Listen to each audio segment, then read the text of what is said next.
और इस वक्त बड़ी खबर आ रही है साहिबगंज से जुड़े 1250 करोड़ के अवैध खनन छापेमारी मामले में कन्हैया कुडानिया समेत 30 लोगों को समन जारी किया गया है। बड़ी खबर इस वक्त की देखिए, अवैध खनन मामले में 30 लोगों को समन किया गया है। 17 जनवरी से पूछताछ शुरू होगी सभी की। कन्हैया के घर पर छापेमारी में ईडी को मिले थे 6 लाख कैश और कैश के साथ 30 अलग बेनामी बैंक अकाउंट के खाते भी मिले थे। और अब इन 30 खाता धारकों से भी पूछताछ होगी जो अकाउंट्स मिले हैं। अब तक हुई जांच में किराए के बैंक अकाउंट की जानकारी मिली है। इन किराए के अकाउंट से हुए करोड़ों के ट्रांजैक्शन। 3 जनवरी को ईडी ने एक साथ 12 लोकेशन पर छापेमारी की थी। तो देखिए, ये कहा जा रहा था कि बड़ी कार्रवाई की तैयारी में है ईडी और देखिए ये बड़ी कार्रवाई होनी है। 30 लोगों को एक साथ समन जारी किया गया है। 17 जनवरी से लगातार अब पूछताछ शुरू होगी। 3 जनवरी को ये छापेमारी भी थी, एक साथ 12 ठिकानों पर छापेमारी। और ये छापेमारी आपको बता दें, साहिबगंज में 1250 करोड़ के अवैध खनन से जुड़ा हुआ मामला। और इस मामले में जब छापेमारी हुई तो कैश के साथ साथ कई बेनामी अकाउंट्स भी मिले थे। अब ये अकाउंट्स कहा जा रहा है कि किराए के अकाउंट्स थे। तो अब ये जो अकाउंट, जिनके नाम पर ये अकाउंट है, जो खाता धारक हैं, उनकी भी तफ्तीश चल रही है। और एक साथ 30 लोगों को समन जारी किया गया है जिनसे पूछताछ होनी है।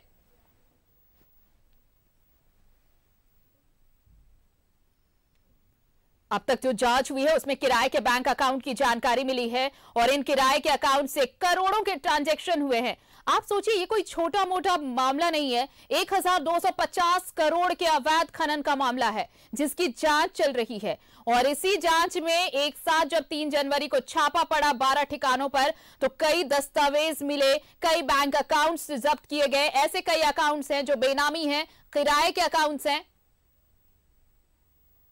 सहयोगी इमरान ज्यादा जानकारी के साथ जुड़ रहे हैं हमारे साथ, सीधे उनका रुख कर लेते हैं। इमरान, ये बड़ी कार्रवाई की तैयारी पहले से चल रही थी। जिस तरह से पहले ये सामने आई बातें कि 1000 करोड़ का अवैध खनन है, लेकिन जैसे ही जांच तेज हुई ये आंकड़ा बढ़कर 1250 करोड़ का हो गया। और जब 12 ठिकानों पर एक साथ 3 जनवरी को छापे पड़े, अब देखिए ये 30 नाम ऐसे लिस्ट में जिनको समन किया गया है। 17 तारीख से अब लगातार इनसे पूछताछ होगी तो कई नाम और सामने आएंगे।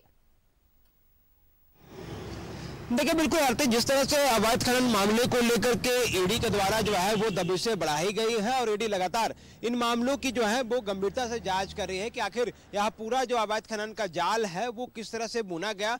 क्योंकि कई ऐसे पिछले दिनों जब छापेमारी की गई थी 3 जनवरी को, तो तकरीबन 4 राज्यों के 12 ठिकानों पर यह कार्रवाई की गई थी। इस 12 ठिकाने पर कार्रवाई के दौरान जो कन्हैया नामक व्यक्ति के घर पर जब ईडी की टीम पहुंची, उस दौरान जब दबिशें बढ़ाई गई तो कहीं ना कहीं ईडी की जो तमाम जो टीमें हैं वो इस पूरे बात को लेकर के खंगाल ही रही थी कि कई दस्तावेज और कई ऐसे अकाउंट के बारे में ईडी को जानकारी मिली जिससे ना सिर्फ करोड़ों के ट्रांजैक्शंस हुए हैं बल्कि ये 30 के लगभग अकाउंट है जो लगातार अवैध खनन के जो पैसे हैं उनको इधर से उधर करने के काम किए जाते हैं। बताया जा रहा है जो कि ये अकाउंट जो है वो ऐसे अकाउंट है जो किराए में संचालन किए जाते हैं। ये वैसे अकाउंट हैं जिनके जरिए जो है जिनके खाताधारी जो है वो कमीशन के पैसे लिया करते हैं। तो ऐसे में इन तमाम लोगों से पूछताछ के लिए लगभग 30 लोगों को सम्मन दे करके ईडी जो है अब इस पूरे मामले में पूछताछ करेगी और पूछताछ का सिलसिला जो है 17 जनवरी से शुरू किया जा रहा है। ऐसे में ईडी की लगातार कोशिश है कि अवैध खनन से जुड़े मामले में जो पूरी कार्रवाई है वो ईडी इस पूरे मामले पर जो है अपनी दबिशें बढ़ाए। और ईडी की कोशिश यही वजह है कि लगातार अवैध खनन के मामला जब भी सामने आता है और अवैध खनन से जुड़े जो भी नाम सामने आते हैं उनको सम्मन भेजा जाता है और सम्मन के जरिए लगातार पूछताछ करने की कोशिश की जाती है। और आने वाले दिनों में भी जब यह सिलसिला शुरू होगा तो तकरीबन ऐसे 30 लोग हैं जो अवैध खनन से जुड़े हुए मामले में लगातार ईडी इनसे पूछताछ करेगी। और पूछताछ के क्रम में यह जानकारी जुटाई जाएगी कि आखिर इन खाताधारी जो हैं वो वास्तविक रूप से कहाँ के हैं, किस तरह के हैं, उनका इस पूरे केस से क्या कुछ संबंध है, किस तरह से पैसे का लेन देन जो है वो इस पर किया गया। तो मनी लॉन्ड्रिंग का कहीं ना कहीं पूरा मामला बनता है। तो ऐसे में इस पूरे मामले पर ईडी की कोशिशें के जरिए है कि इन तमाम लोगों को सम्मन के जरिए पूछताछ किया जा सके। और पूछताछ के लिए लगातार ईडी की जो टीम है वो अब इन लोगों को बुला रही है। तो ऐसे में 1200 करोड़ रुपए के लगभग यह पूरा जो मामला है वो सामने जैसे ही आया उसके बाद से ही ईडी की टीमें जो हैं अवैध खनन से जुड़े तमाम तमाम लोगों को, ऐसे छोटे से बड़े जो मछली हैं जो अवैध खनन में संलिप्तता सामने आ रही थी, मनी लॉन्ड्रिंग के आरोप इन पर लग रहे थे, इन तमाम लोगों से पूछताछ के लिए पिछले दिनों भी सम्मन दिए गए थे। लेकिन अब ऐसे लोगों को सम्मन भेजा गया है जो अलग अलग खातों के अकाउंट होल्डर हैं। ये वैसे होल्डर्स हैं जो अपने खाते को रेंट में दिया करते हैं ताकि जो पैसे हैं वो ये इमरान मैं आपको रोक रही हूं। ये कड़ियां देखिए अब जोड़ने की कोशिश की जा रही है। आप देखिए पिछले दिनों जो कैबिनेट से प्रस्ताव पारित हुआ उसमें यह था कि अगर आप किसी अधिकारी को समन कर रहे हैं तो बगैर आप राज्य सरकार के परामर्श के वो नहीं पहुंचेंगे आपके सवाल जवाब के लिए। और यही हुआ जब डीसी रामनिवास यादव को बुलाया गया तो वो नहीं पहुंचे समन के तारीख पर। और देखिए अब जो वो कड़ियां वहां छूट गई थी, अब ये जो 30 नए नाम सामने आए हैं लिस्ट में, अब जब इनसे पूछताछ होगी तो बहुत संभव है कि जो छूटी हुई कड़ियां हैं इस पुराने लिस्ट की वो इससे जुड़ेंगे और तब और नाम जो सामने आ पाएंगे तो ये पूरे मामले का खुलासा हो पाएगा कि कौन पर्दे के पीछे बैठकर ये पूरा खेल खेल रहा है और प्यादे कौन कौन से हैं, मोहरे कौन कौन से हैं।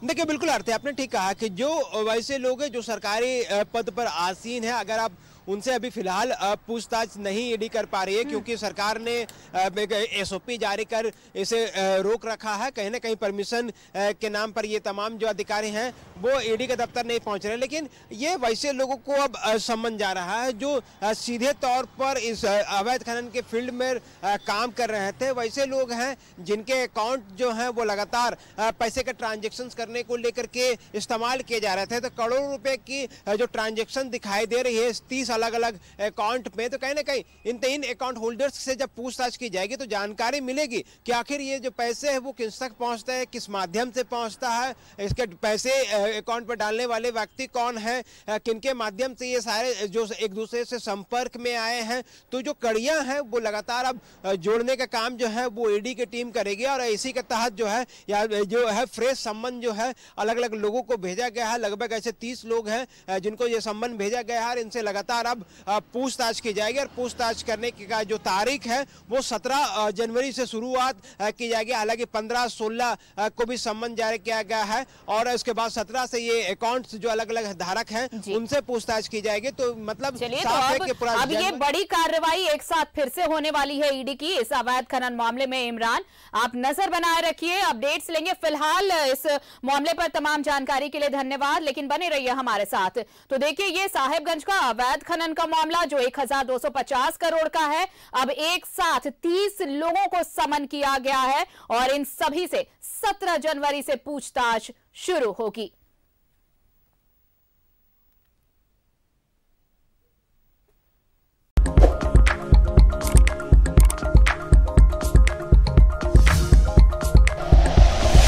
Like and share videos, subscribe करें हमारा चैनल और प्रेस करें बेल आइकॉन। न्यूज़ 11 भारत, सच है तो दिखेगा।